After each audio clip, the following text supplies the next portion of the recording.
I just had to let you know you're.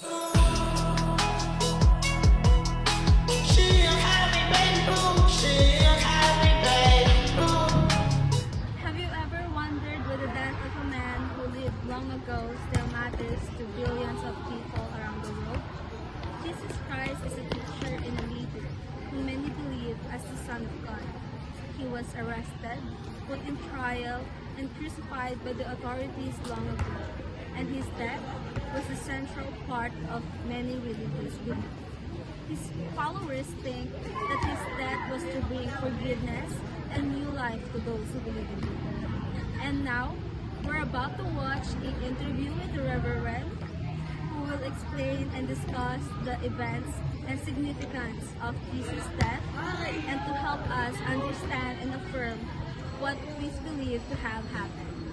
Good morning po. My name is Maria Shamay Katayan, and together I'm with and we're going to interview for Reverend. Hi, I'm Reverend John Kwasay, isang deacon from the parish of St. Joseph, Dasgon of Marina. So today we're here po to interview Reverend Kwasay for regarding po our topic in Christology in the crucifixion of Jesus, of how he died, and we have prepared 4 questions po, and we will ask Reverend po to answer a few. So we will start. My first question po is, what is the main reason that Jesus died on the cross, and what did that achieve for people? For a long time kasi, many people would say na Jesus died because of our sins. Totoo naman na namatay siya para sa kasalanan natin. Kasi yung sin brought humanity into separation from God.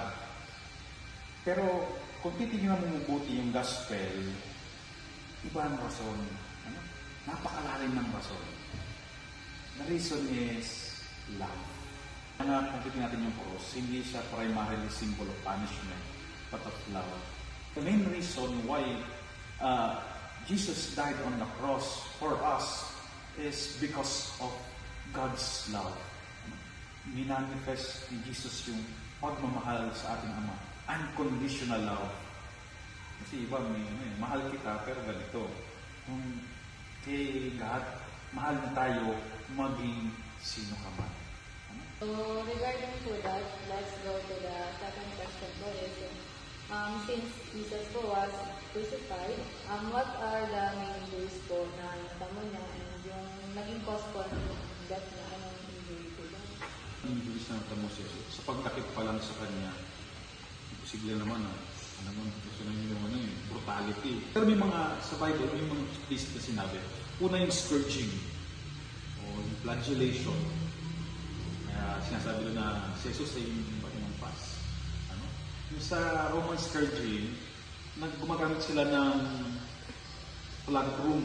Ito yung, pang flagellate. Yung leather. Maging yung sinturon yun ng leather, pero maninipis, mga ganyan siguro. Tapos madami siya, at sa dulo ng leather, may metal. Yung sinturon na lang, imagine yung sinturon, pinaliit na version. Mas madaming ganon, yung pinangampas kay Jesus. So bumabaon sa likod. So isa yun sa mga cause ng paglabas ng buhok. Madami yun. Halos thousands nga sabi sa isang documentary na napanood ko. It tore the skin, and exposed yung muscle tissue niya. So ganun kasakit yun. Hindi na kasi ginagamit yun. Actually, madami nang nagamitan nun. Yun yung una. Kasi yung unang para sa blood loss niya, yung shock. Yung kalawa, yung crowning of thorns. Yung sa atin kasi, yung thorns ni Jesus parang corona lang. Pero yung talaga, buo, parang helmet. At yung thorns niya, yung klase ng thorns na meron during that time sa Israel, ay yung thorns, hindi niya nakalagay ito, no? Ganyan siya, yung kalalapad sa uri ng variant ng halaman na yun. So, yun yung pinunod ko dito. So, yung mga ugat na dito, di ba madami tayong ugat sa ulo? Nagdugo talaga siya. So, yung scalp extremely vascular kasi yan. So, this cause yung heavy bleeding para sa kanya. So, yun yung unang dalawa. Pangatlo, yung carrying of the cross. Siyempre, duguan na siya, dugo na dito. Yung binuhat niyang kahoy ay hindi yung ordinaryong kahoy na maninipis na nakikita rin sa mga pelikula. Literal na puno talaga, mabigat. Yung trunk talaga. Plus, inahapas pa rin siya, tinatadyakan. Kaya nga may mga fall, kaya naririnig na natumba si Kristo, ganyan. Kailangan na siyang tulungan kasi sobrang bigat na, hindi niya nakalagat kaya. Pangapat, yung crucifixion. Medyo mabigat itong crucifixion na ito kasi ihahang na siya. Later, I will discuss yung gano'ng kabigat yung pagkapako sa kanya. Pero yung mga injury doon, yung mga nerves sa kamay natin, maganda yung nerves, di ba? So, sabog-sabog lahat yun. Immediate cause of death was likely hypovolemic shock combined with asphyxiation o yung suffocation. Yung asphyxiation yung kailangan mag-crash ng ganyan. So, that leads to suffocation. Hey, Rep, my name is Edgar again. And may I ask po, scientifically, how did Jesus die? Scientifically, yung may isang journal na nag-aral tungkol dito sa crucifixion ni Jesus, yung journal is yung Journal of the American Medical Association, may documentary din sila nito, napakaganda ito. May dalawang cause, scientifically, ng death ni Jesus. Sabi ko na kanina, yung hypovolemic shock at asphyxiation that leads to suffocation. So doon tayo sa hypovolemic. Ito nangyayari yung massive amount of blood nawawala sa tao. Diba? Naubusan ng dugo. Kaya nauso nga yung pagsasaling dugo pag naubusan na talaga.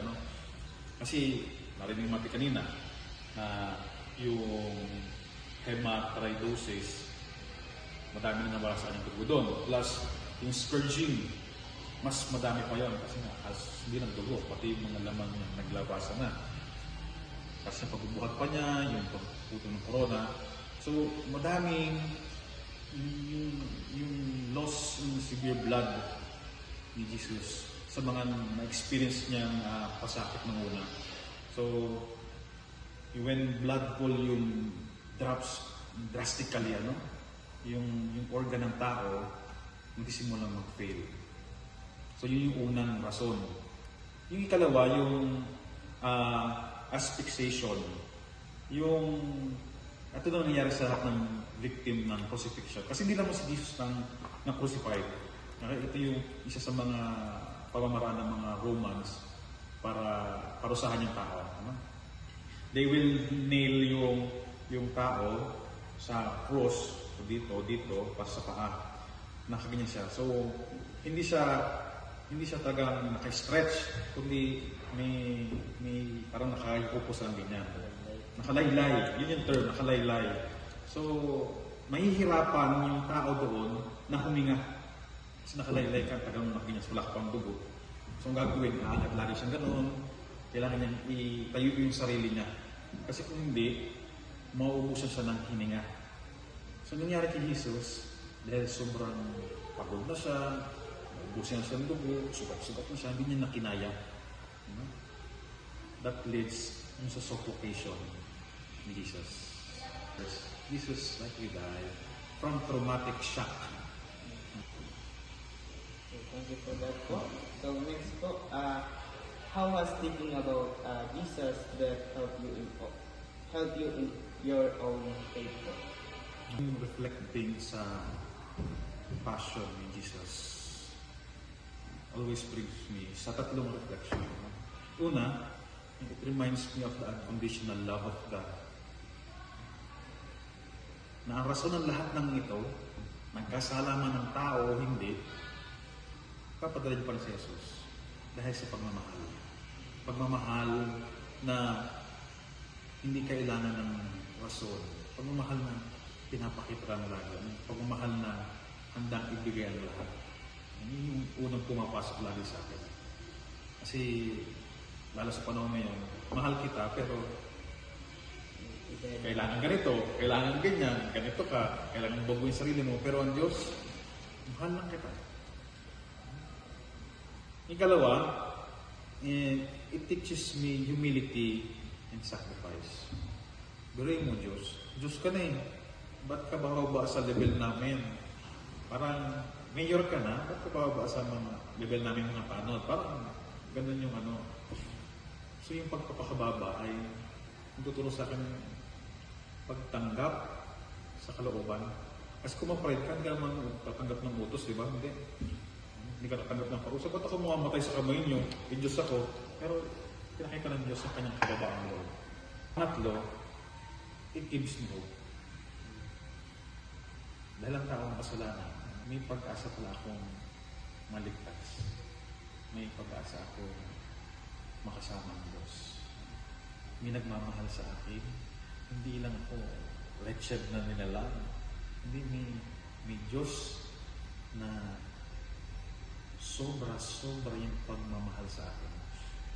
Na sa punto na akala natin na babaliw na yung Diyos sa akin. At totoo naman, baliw na baliw ang Diyos sa pagmamahal sa akin. At ito yung nagbibigay sa akin ng pag-asa na hindi lang ako basta tao, kundi taong minahal ng Diyos. And this is a great proof of love, mercy, and hope para sa humanity. Okay po, that was a wonderful answer po. And we hope that the people who watches this can learn from you, and mostly us po, because we're basically interviewing you po. And thank you for your wonderful time and for lessons and answers po for us po. So we can learn from other people like you po. So very thankful po kami sa inyo for your time, and that was nice meeting you po. Salamat din sa akin. Thank you. Jesus' death on the cross is a huge sacrifice. He went through so much so that the people could find forgiveness and a connection to God. This act of sacrifice and love deeply moved people, finding lasting hope and faith.